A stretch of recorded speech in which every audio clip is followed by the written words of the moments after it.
Hello everyone.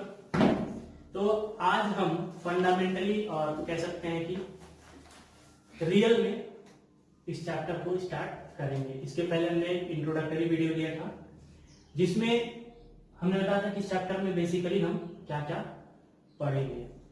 तो जैसा कि नाम सजेस्ट करता है इस चैप्टर का, हम पहले भी डिस्कस कर चुके हैं, लेकिन अगर आपने किसी ने नहीं देखा है तो वीडियो देख लेना, या फिर अगर कोई डाउट आता है तो आप कमेंट करके पूछ लेना। जैसा नाम सजेस्ट करता है केमिकल रिएक्शंस एंड इक्वेशन। तो बेसिकली हमको हमारे आसपास क्या चेंजेस हो रहा है, ठीक है। और changes like does not involve physical changes, it involve chemical changes. जो केमिकल चेंजेस हमारे आसपास हो रहा है उसके बारे में हम पढ़ेंगे, ठीक है। तो सबसे पहले केमिकल रिएक्शन। केमिकल रिएक्शन कितने टाइप का होता है? There are basically two types of reaction. अगर जैसा कि हम देखें रिएक्शन कितने टाइप का होता है? दो टाइप का। क्या क्या?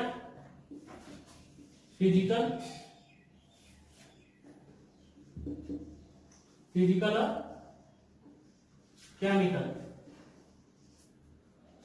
अदर वर्ड्स में हम जानेंगे क्या रिएक्शंस। बेसिकली रिएक्शन हम बोलते हैं क्या? जब केमिस्ट्री पढ़ते हैं, केमिस्ट्री पढ़ते हैं तो हम क्या बोलते हैं? रिएक्शन। लेकिन अगर फिजिक्स पढ़ते हैं तो हम क्या बोलेंगे यहाँ पे? चेंज। क्लास 8 में या 9th में आप लोगों ने पढ़ा हुआ फिजिकल चेंज और केमिकल चेंज। फिजिकल चेंज क्या होता है? What is physical change? The reversible change is called physical change. ऐसा चेंज जो रिवर्स हो सके उसे क्या बोलते हैं? Physical change. और केमिकल चेंज क्या होता है? Changes in which a new substance is form. ऐसा चेंज जिसमें कोई नया सब्सटेंस फॉर्म होता है उसे क्या बोलते हैं हम? केमिकल चेंज, ठीक है। अब यहां पे गौर करने वाला है न्यू सब्सटेंस। न्यू सब्सटेंस बना, न्यू सब्सटेंस बना तो क्या हुआ? इसकी प्रॉपर्टी क्या हो गई? चेंज हो गई। इसकी फिजिकल प्रॉपर्टी की बात हम नहीं करेंगे, इसकी किसकी बात करेंगे हम? केमिकल प्रॉपर्टी की। इसकी केमिकल प्रॉपर्टी क्या होगी? चेंज हो जाएगी। बेसिक सिंपल सा एग्जांपल देखो, सबको पता है सोडियम Na को हम क्या बोलते हैं? सोडियम। अगर हम सोडियम और क्लोरीन को मिला दें प्लस क्लोरीन,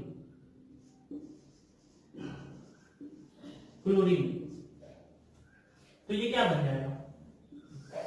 क्या बन जाएगा? NaCl। क्या बन जाएगा? NaCl, जिसको हम बोलते हैं क्या? सोडियम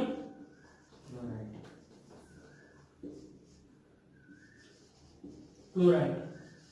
सोडियम क्लोराइड को क्या बोलते हैं हम? कॉमन सॉल्ट, जो हम नमक खाते हैं, ठीक है। तो अब यहां एक सब्सटेंस क्या था? सोडियम। दूसरा सब्सटेंस क्या था? क्लोरीन। ये दोनों मिला, इनमें चेंज हुआ। We are not talking about physics, then what we will say? इनमें क्या हुआ? रिएक्शन हुआ। We are studying chemistry, so we will consider these changes as reaction when we are studying physics। जब हम फिजिक्स पढ़ते हैं तो क्या बोलेंगे? चेंज हो रहा है, क्योंकि फिजिकल प्रॉपर्टी चेंज होती है। इलास्टिक रबड़ है, खींचो छोड़ दो, वापस अपनी पोजीशन रिटेन कर लेगा। लेकिन मोमबत्ती को जलाओ, वापस से मोमबत्ती बन जाएगा? नहीं बन पाएगा, ठीक है। वहां भी चेंज हो रहा है, यहां भी चेंज हो रहा है, बट वो चेंज इरिवर्सिबल है, नया सब्सटेंस बन रहा है। देखो ये दोनों मिल रहे हैं, ठीक है, चेंज होगा। तो केमिस्ट्री में से हम क्या बोलेंगे? रिएक्शन। और ये मिलकर क्या बनाएगा? NaCl, सोडियम क्लोराइड, जिसको हम क्या बोलते हैं? Common salt. तो केमिकल रिएक्शन क्या होता है? कॉम्बिनेशन ऑफ टू और मोर देन टू रिएक्टेंट। अब यहां पे वर्ड आया क्या? रिएक्टेंट। तो ये जो चीजें हैं ये दोनों आपस में क्या हो रही हैं? मिल रही हैं, रिएक्ट कर रही हैं। तो ये जो होगा इसको क्या बोलते हैं हम? रिएक्टेंट। क्या बोलेंगे? रिएक्टेंट। ठीक है, what is reactant? The substances reacting, ऐसा सब्सटेंस जो रिएक्ट कर रहा है, जो अभिक्रिया कर रहा है। हिंदी में क्या बोलेंगे इसको? अभिक्रिया। रिएक्शन का हिंदी अभिक्रिया होता है। तो जो चीजें अभिक्रिया कर रही है उसे हम क्या बोलेंगे? अभिक्रियक और रिएक्टेंट। ठीक है, और इसको क्या बोलेंगे हम? प्रोडक्ट। क्या बोलेंगे? प्रोडक्ट। व्हेन टू और more than two substances react with each other to form a new substance, then this process is called chemical reaction. जब दो या दो से अधिक सब्सटेंस मिलके या अभिक्रिया करके किसी नए सब्सटेंस का निर्माण करते हैं, उसे हम क्या बोलते हैं? Chemical reaction. हिंदी में क्या बोलेंगे? रासायनिक अभिक्रिया। ठीक है, तो डेफिनेशन आई थिंक क्लियर ही होगा। What is chemical reaction? The combination of two और more than two substances to form a new substance is called chemical reaction. अब भाई केमिकल रिएक्शन हो रहा है, how do we know that the reaction is actually taking place? हमको कैसे पता चलेगा कि रिएक्शन हो रहा है? ठीक है, हाउ डू वी नो? जैसा कि हमने सेकंड इंट्रोडक्टरी वीडियो में सेकंड हेडिंग था लिखा था कि हमको कैसे पता चलेगा कि रिएक्शन हो रहा है। So how do we know that reaction is taking place? As you say that sir I am stretching a rubber, it's changing its shape, अपने शेप को चेंज कर रहा है, वो भी तो रिएक्शन ही है। बट वहां कोई नया सब्सटेंस बन रहा है, वहां कोई नया तो हम बात कर रहे थे क्या कि हमको कैसे पता चलेगा कि केमिकल रिएक्शन हो रहा है। ठीक है, basically chemical reaction, chemical change में क्या होता है? केमिकल चेंज का डेफिनेशन क्या होता है कि when a new substance is form during a change. क्या केमिकल चेंज में क्या होता है? जब नया सब्सटेंस बनता है तो हम क्या बोलते हैं? Chemical change. तो हमको कैसे पता चलेगा कि नया सब्सटेंस बन रहा है? How do we know that? How do we know that a reaction is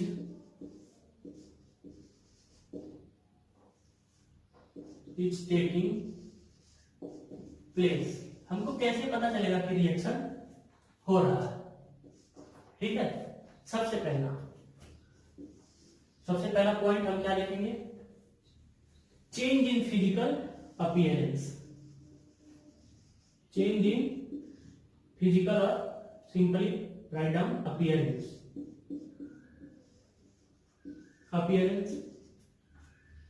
appearance कैसे है? सीधा एग्जांपल क्या है? रस्टिंग। एग्जांपल क्या है? अपीयरेंस चेंज में रस्टिंग। लोहे पे जंग लगता है तो क्या होता है? रेडिश ब्राउन कलर हो जाता है। दूसरा, चेंज इन ऑर्डर और स्मेल। दूसरा चीज क्या देखेंगे? चेंज इन ऑर्डर और स्मेल, मतलब उसकी दुर्गंध बदल जाए। ठीक, जैसे रोटेन एग अंडा खराब होता है तो क्या होता है? बदबू करता है, सड़ जाता है। स्मेल में चेंज हुआ, रोटेन एग। तीसरा चीज क्या देख सकते हैं? बताएगा कोई? और क्या देख सकते हैं? Temperature. Change in temperature.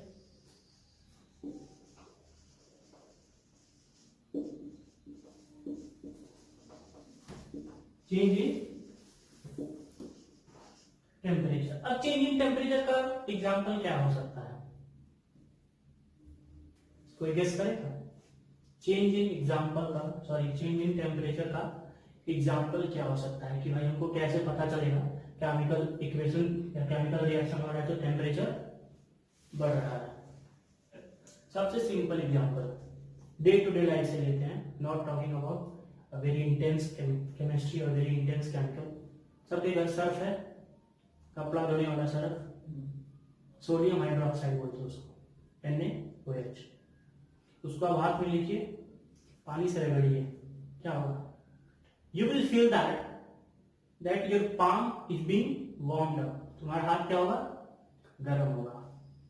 That means a chemical reaction is taking place. Change in temperature का बहुत ही आसान एग्जांपल हमारे डे टू डे लाइफ का। तो ये कुछ चीजें हैं जिससे हम पता कर पाएंगे क्या कि केमिकल रिएक्शन हो रहा है। ठीक है, अब हम बात करेंगे इक्वेशन की। हम बात करेंगे क्या? इक्वेशन की, कि केमिकल इक्वेशन क्या होता है। अभी तो केमिकल रिएक्शन पढ़ रही है, तो भाई केमिकल इक्वेशन क्या होता है, ये कौन सी बला है? तो symbolic representation of chemical reaction is called chemical equation. मतलब कि जो रिएक्शन हो रहा है, ठीक है, उसका सिंबॉलिक रिप्रेजेंटेशन, मतलब उसका जैसे मान लो नमक बन रहा है, ठीक है, हम बोलेंगे क्या कि when sodium react with chlorine, it forms NaCl, that is sodium chloride। अब NaCl क्या है? ये इक्वेशन का पार्ट है, ठीक है। ये क्या है? ये वर्ड इक्वेशन है। क्या है? Word equation. जो इक्वेशन मतलब जो रिएक्शन हो रहा है उसको लिखने का जो प्रोसेस होता है, ठीक है, या जो सिंबॉलिक रिप्रेजेंटेशन होता है उसे हम क्या बोलते हैं? Chemical equation. अब जैसे यहां से when sodium react with chlorine, that is sodium किसके साथ रिएक्ट करेगा? क्लोरीन के साथ। क्या बनाएगा? Sodium chloride. केमिकल इक्वेशन, ठीक है, केमिकल इक्वेशन। इसको क्या बोलते हैं? ये साइड को क्या बोलते हैं हम? क्या बोलते हैं? रिएक्टेंट। क्या बोलते हैं? रिएक्टेंट। ये साइड को क्या बोलते हैं? प्रोडक्ट। ठीक है, तो ये वर्ड इक्वेशन है। अब इसका जो सिंबॉलिक रिप्रेजेंटेशन, जैसे सोडियम का क्या होगा? Na, क्लोरीन का क्या होगा? Cl। ये जो चीजें हैं इसका जो सिंबॉलिक रिप्रेजेंटेशन होता है उसे हम क्या बोलते हैं? Chemical equation. ठीक है, the symbolic representation of reactions is called what kind of reaction? Chemical reaction is called chemical equation. अब केमिकल इक्वेशन की बात आ गई तो how do we write a chemical equation? दूसरा टॉपिक हम क्या देखेंगे अब यहां पे कि केमिकल इक्वेशन को हम लिखते कैसे हैं। क्या लिखेंगे हम? How do we write a chemical equation? कोई भी केमिकल इक्वेशन को हम कैसे लिखते हैं? केमिकल इक्वेशन को हम कैसे लिखते हैं? किसी को पता है? Do you know? Just try telling me. Anybody? बताओ, नहीं पता? Chemical symbol. केमिकल इक्वेशन को हम कैसे लिखते हैं? How do we write chemical? The symbolic representation of chemical reaction. Simply यार अभी तो बताया, the symbolic representation of chemical reaction. कोई भी रिएक्शन हो रहा है उसका जो सिंबॉलिक रिप्रेजेंटेशन होता है उसको हम क्या बोलते हैं? Chemical equation. तो उसको हम कैसे लिखेंगे? उसको हम कैसे लिखेंगे? सिंपल सी बात है, कैसे लिखेंगे? दो टाइप्स, ठीक है, दो टाइप्स। बेसिकली उसको हम क्या बोलते हैं? एक बोलते हैं हम वर्ड इक्वेशन। अभी मैंने ये चीज बता दिया है बट एक बार फिर से रिपीट कर रहा हूं। क्या बोलते हैं? एक होता है वर्ड इक्वेशन, ठीक है, दूसरा क्या होता है? सिंबॉलिक और केमिकल इक्वेशन। सिंपली लिखो symbolic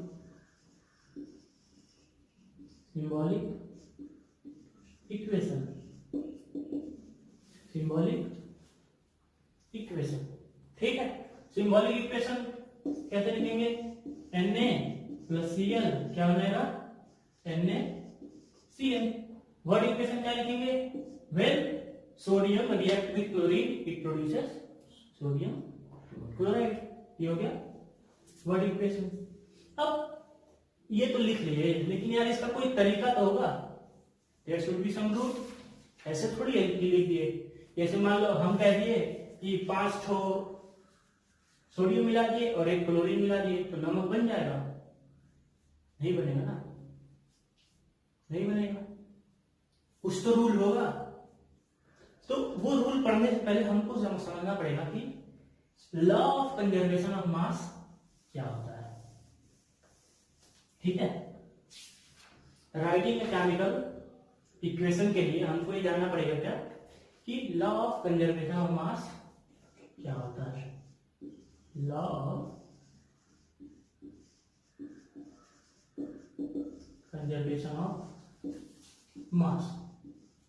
law of conservation of mass क्या होता है? बेसिकली सिंपल सा डेफिनेशन है that energy can neither be created nor be destroyed, it can only change from one state to another. That energy को हम ना ही बना सकते हैं ना ही खत्म कर सकते हैं, सिर्फ इसका जो स्टेट है वो चेंज हो सकता है।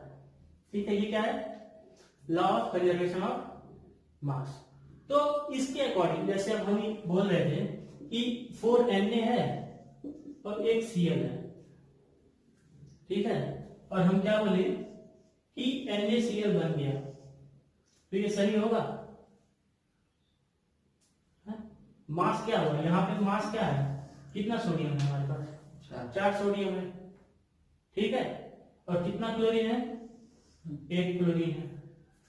यहाँ पे कितना क्लोरीन है? 1 क्लोरीन है। सोडियम कितना है? 1 है। सोडियम कितना है? 1 है। यहाँ पे कितना है? 4। तो हमारा law of conservation of mass satisfy हो रहा है? नहीं हो रहा है। इसलिए हमको केमिकल इक्वेशन लिखते समय लॉ ऑफ कंजर्वेशन ऑफ मास का बहुत ही ध्यान देना है, और इसके लिए हमको क्या सीखना पड़ेगा? बैलेंसिंग। क्या सीखना पड़ेगा? Balancing. Balancing a chemical reaction. You are writing this that 4Na plus Cl is equal to NaCl. This is correct. This is correct.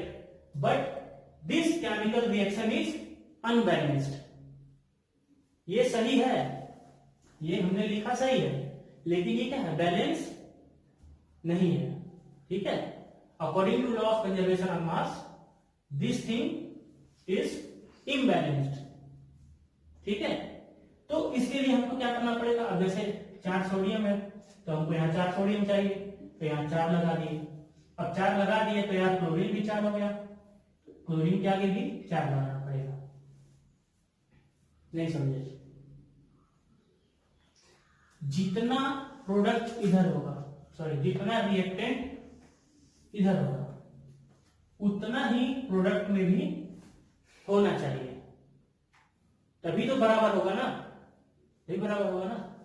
अब जैसे मान लो तुम हमसे 10 रुपया उधार लिए, ठीक, और जब वापस करने की बारी आई तो तुम हमको बस 6 रुपए दे रहे हो, तो हमारा हिसाब बराबर होगा?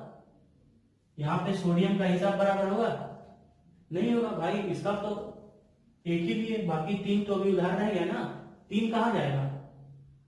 3 नहीं जा सकता है भाई, अब पूरा पैसा देना पड़ेगा। इसलिए हमको बैलेंस्ड केमिकल इक्वेशन लिखते हैं। ठीक है, बैलेंस्ड केमिकल इक्वेशन हम लिखते हैं। तो बैलेंसिंग क्या होता है? What is balancing a chemical reaction? What is balancing of chemical equation? Atom on both sides should be equal. और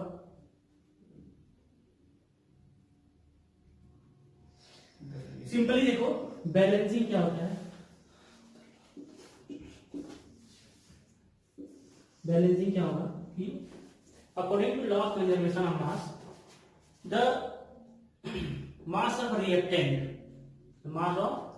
reactant should always be equal to the mass of product. जो reactant का mass होगा, अब यहां पे मास समझते हैं हम नंबर्स के फॉर्म में, ठीक है।